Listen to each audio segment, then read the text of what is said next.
Morning, just left Cally car park near Dunkeld, off to do the Loch Ordie loop. Haven't brought any of my fishing gear. We're just out hiking with my friend Stephen this morning. Depending on which route we go, could be anything from 16k to 20k today. Hopefully it'll be nice. This looks quite good for wildlife, particularly Mill Dam, which we'll get to. It's one of the first little loch bits to get to. Really good place to spot signs of beaver and Tayside, so hopefully we'll show you a bit of that as we go. Lovely walk so far, all a couple of k in, but the view's just starting to pick up. We'll show you. It's lovely little views, leave the trees here, and as for the trees, they're proper gnarly oak trees. They're amazing. I can almost guarantee you've got purple emperor colony here. Not is it purple emperor or is it purple hair streak? Purple hair streak rather. I'll have to look in to see whether there's a recorded colony here. If not, I might come up and have a look. But yeah, couple of k in, and we're just starting to get the views open up in the distance. Good. So I'd mentioned beavers earlier and how this place is a good place for them. There used to be a dam here, but I think they've removed it now for what they'll consider safety reasons. But you can still see all of these little stumps all over the place. They're created purely from beavers. If we go and have a close look at this one here, you can still see the teeth mark in the stump. So all of these trees were knocked down by beavers, either for food or for the dam. So what they do is they tend to knock down the tree so that it falls into the river or lake or loch rather, and then the leaves are in the water where they can easily access them for food, or they're taking them down for the purpose of building the dam. Unfortunately, the dam that was here it looks as though been removed. That's the little waterfall up there is a man-made one rather than the beaver-made one. But yeah, it's still quite cool. I tell a lie. Stephen just pointed out that there very much are still dams here. So this is like 2 or 3 little ones in a row. So these are beaver dams. So you've got a couple of dams right here, and there's a slightly bigger one further up caused by the beavers, and it creates all these lovely little pools. And a lot of anglers say that beavers are bad because they block flow and all that stuff. What they tend to do, rather than block flow, is they create a lovely habitat for invertebrates and for fry to survive and cope in and all that stuff. And it actually provide better rearing grounds for salmon and trout and so on and so forth, rather than being a hindrance that I help. But most people, well, I say most people, certainly a number of anglers just automatically assume dams are bad because salmon can't get up them. Salmon can get past those, and more often than not, if you get a heavy spate, chunks of those dams will get taken away, which will then give the salmon plenty of opportunity to pass back up. So this is Rotmill Loch.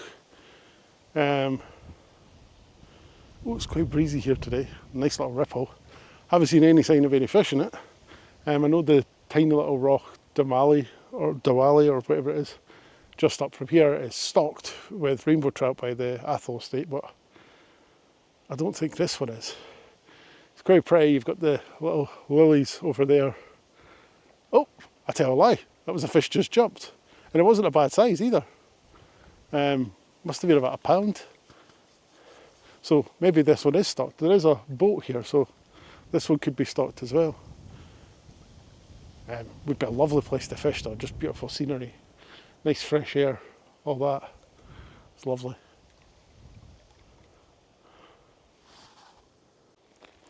This is Diwali Loch. This one I believe is stocked by the Athol estate. As my friend Stephen points out, it's exceptionally clear. It's quite pretty. Well, this whole area is. It's a lovely area. We've got 2 boats here ready to go. I can't remember how much it costs. I think it's over £100 for the day to fish here. And you need a 4x4 to get here, but lovely. It is lovely. Oh, definitely need to get a bit more walking in though, because we're, a little over 5.5k in.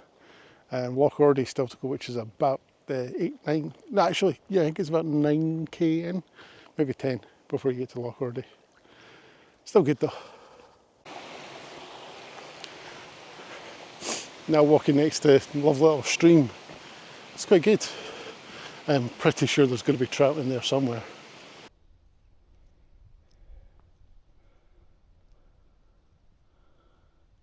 Carrion beetle.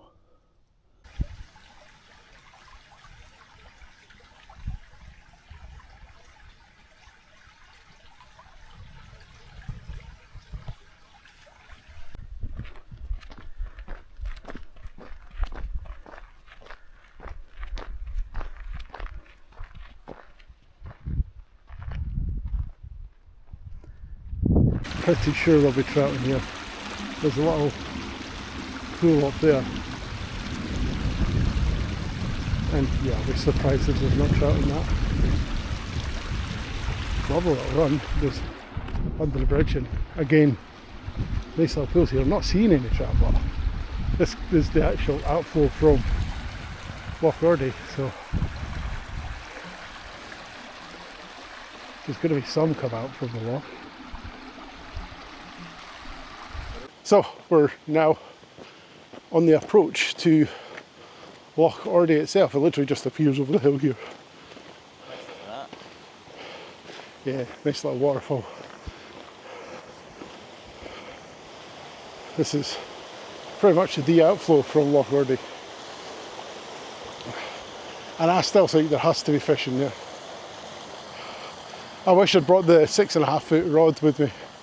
So when I've been looking into it, Loch Ordie itself apparently used to be quite good for fishing, but these days basically say it's just been ruined.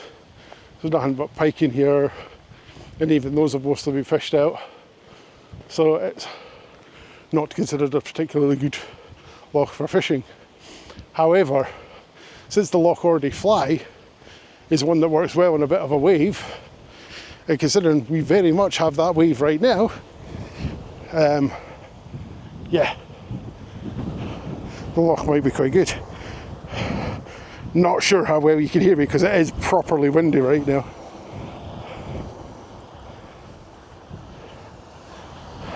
This looks like a little hydroelectric thing they've got at the dam.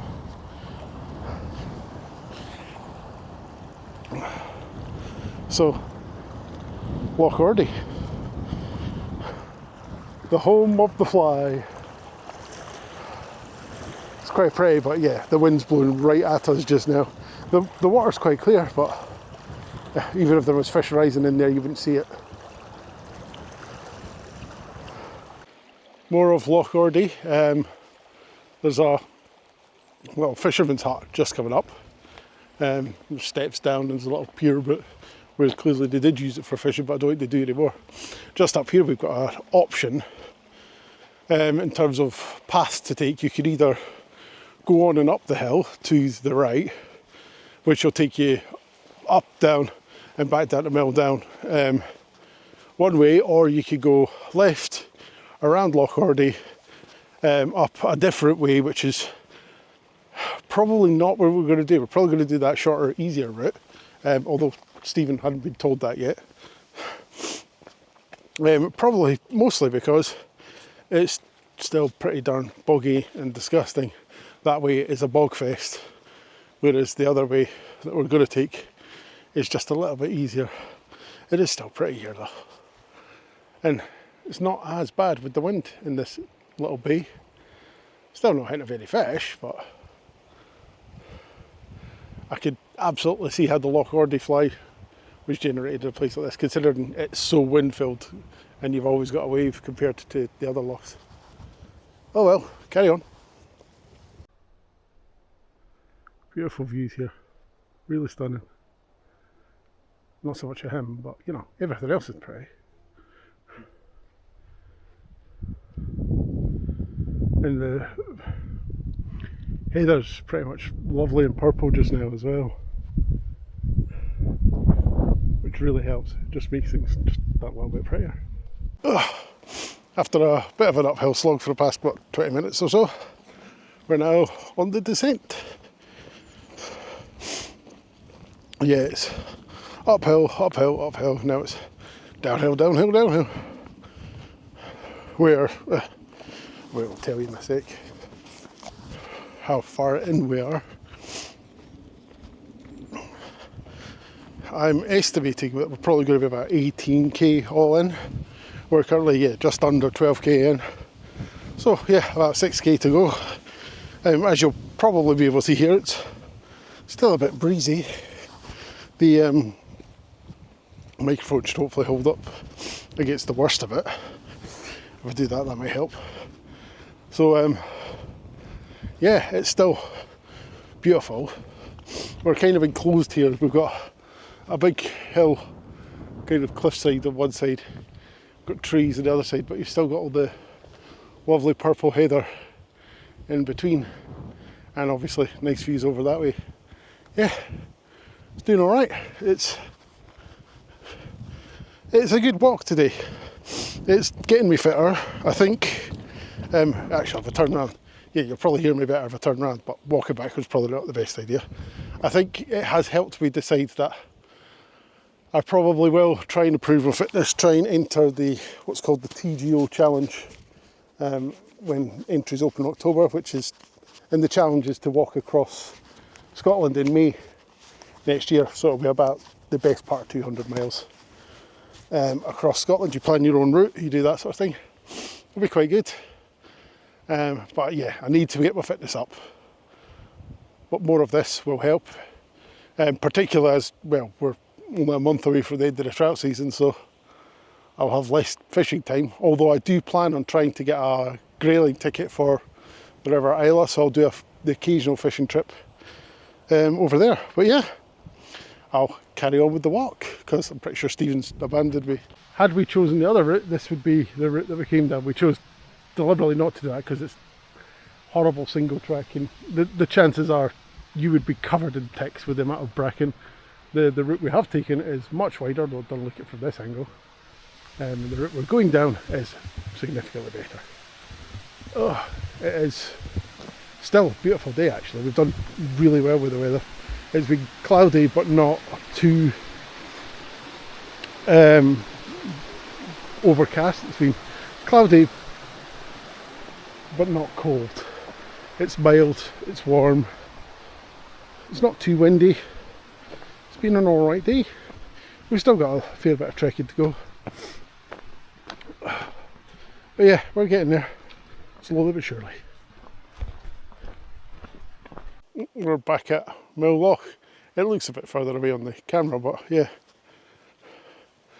So, once we get down here, it is pretty much from here just a return the way that you came. It still makes for a good walk though. It's a nice little loop. Should be, as I said, it's probably about somewhere in the region of 17-18k all in. So a good walk, a good distance, and lots of ideas. I might see how much it costs to fish like Rockmell or the Valley Loch. I don't have a 4x4 car vehicle to get there, but I actually don't mind walking.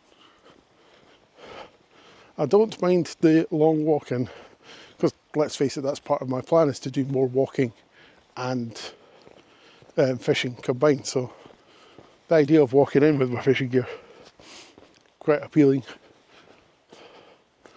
Oh, I suspect you can't see it down there. There's lots of detritus caused by the beavers. They're clearly regularly down there because it looks pretty fresh. And there's a whole beaver family in this area, which is quite cool. There's actually, this looks like a beaver path because it's go cut either side. It goes all the way up, and God, it's freshly up there as well. Let's have a look.